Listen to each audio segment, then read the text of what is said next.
Сәлем достар, сіздермен әлем мұржайттар анасы. Достар, мен бүгінгі видеода әлемдегі ең бай 10 мемлекетті айтатын боламын.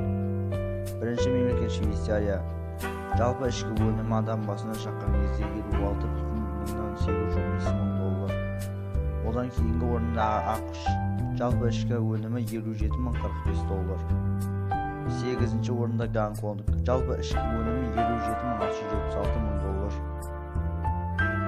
7-ші Біріккен Араб Әмірліктері. Жалпы ішкі өнімі 67,201 мың доллар.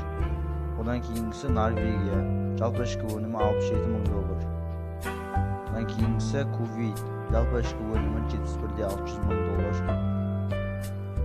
4-ші орында Бруней. Жалпы ішкі өнімі 80,335 мың доллар. Одан кейінгісі яғни 3-ші орында Сингапур. Жалпы ішкі өнімі 84,821 мың доллар.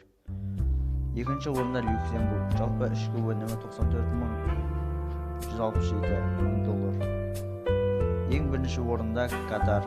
Жалпы ішкі өнімі 146,011 мың доллар. Достар, сіздермен болған әлем мұржайттар анасы. Видео ұнаса лайк басыңыз, арнаға жазылыңыз.